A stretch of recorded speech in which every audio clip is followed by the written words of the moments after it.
So here's the main compartment of the trailer. You can see the water system, that's the pump. There's the electrical that goes to it. This is a vent.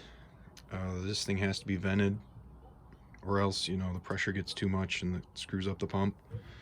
So I just made it twisty to prevent water from sloshing out when you're driving.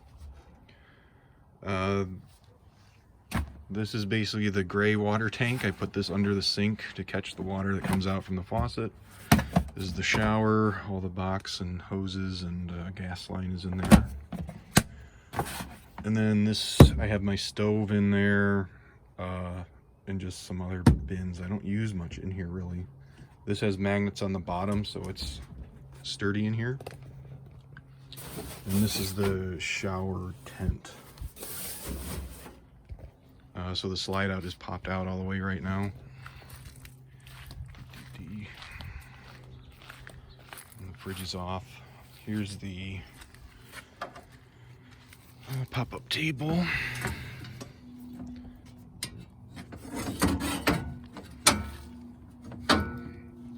That thing works nicely, is easy to set up real quick.